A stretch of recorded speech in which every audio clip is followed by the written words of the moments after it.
But let's start tonight with today's bombshell news. Donald Trump's plan to level Gaza, have the US take over, rebuild it, and relocate Palestinians to Arab states. Here was the president making this massive statement that rocked the world today. The U.S. will take over the Gaza Strip, and we will do a job with it, too.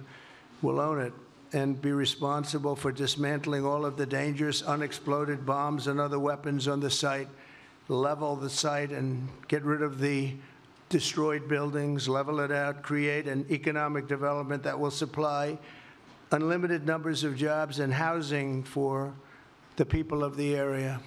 Do a real job, do something different. Just can't go back. If you go back, it's going to end up the same way it has for 100 years.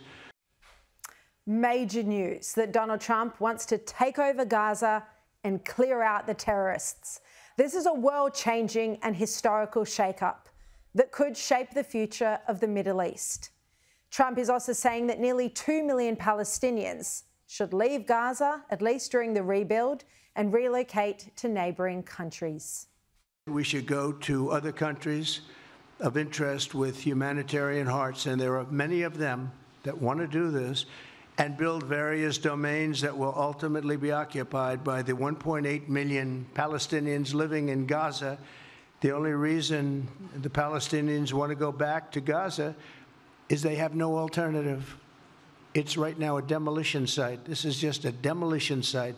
Virtually every building is down. They're living under fallen concrete that's very dangerous and very precarious. They instead can occupy all of a beautiful area with homes and safety, and they can live out their lives in peace and harmony. And here was Israeli Prime Minister Benjamin Netanyahu's reaction to Trump's idea. I believe, Mr. President, that your willingness to puncture conventional thinking that has failed time and time and time again, your willingness to think outside the box with fresh ideas will help us achieve all these goals. And I've seen you do this many times. You cut to the chase. OK, here's my analysis. Well, firstly, it's likely that Trump is trying to coerce the Arab nations to take control of Gaza, to step up and take responsibility for its governing. And this is Trump's modus operandi. He makes a big statement, a big threat, and it prompts immediate action that otherwise never would have happened. So the Arab nations had all but washed their hands of Gaza. They wanted nothing to do with the problem. But after Trump's declaration that America will take control of the Gaza Strip, a highly contested, sought-after piece of land in the Middle East, well, it's very likely that Arab nations will now find a way to step in. It's widely accepted now, although not by the Albanese government, that Gaza does need to be a protectorate. A protectorate. That's a state controlled by another. Hamas cannot continue to govern it. It has comprehensively failed both its own citizens and its neighbours. It's terrorising people and causing unrest around the world. Trump's move, that America will take over, could very well prompt Egypt, Jordan, Saudi Arabia and others to get on board in a protectorate arrangement. So that's my first point.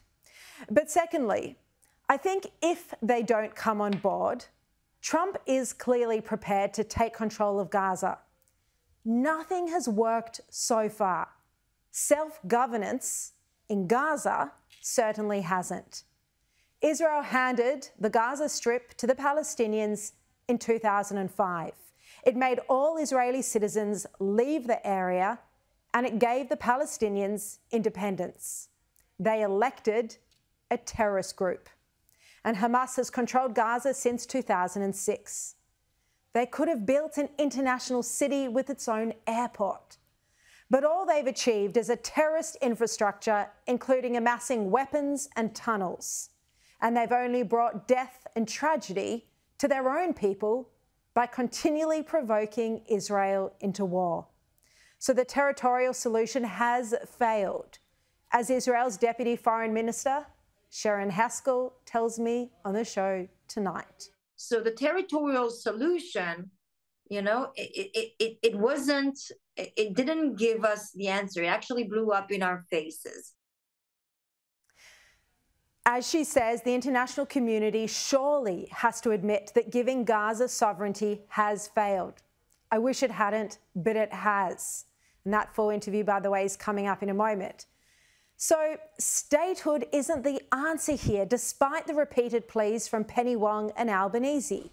You just can't give terrorists a state. And the fact is, terrorism does need to be finally eradicated. We can't keep on living like this. We're living in 2025, when rockets can go into space and come back in one piece, thanks to Elon Musk, when AI can reason like humans can.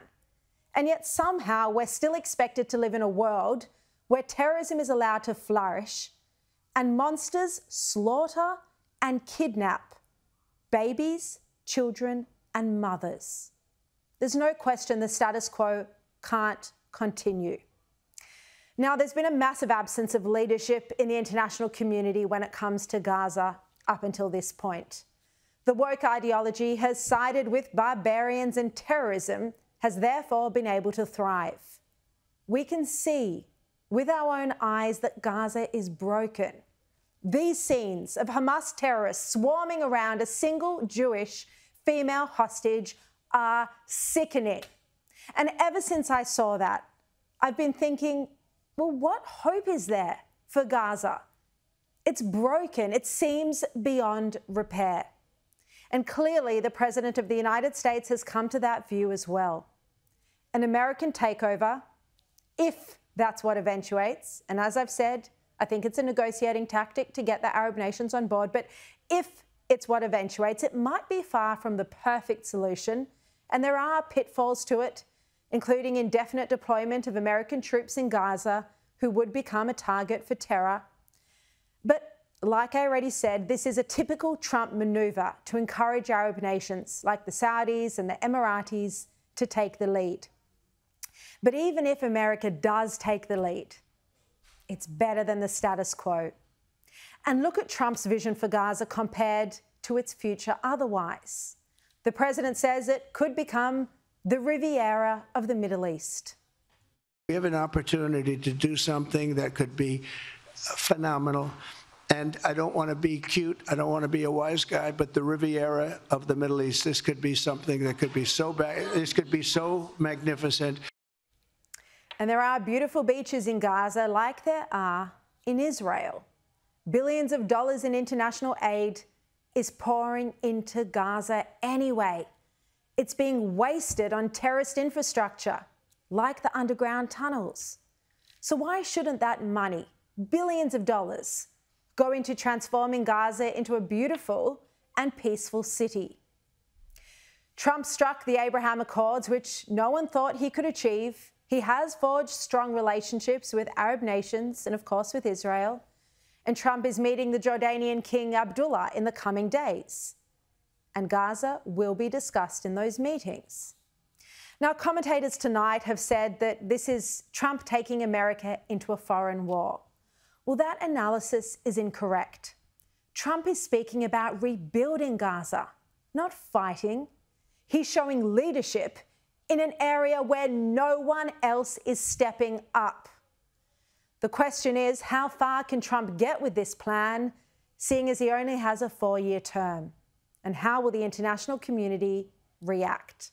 His move has already sent shockwaves around the world, and we can probably expect major Palestinian protests on our streets. Australia's Prime Minister Anthony Albanese, well, he's going to need to come up with a better response than his weak and pathetic answer today when he was asked about this.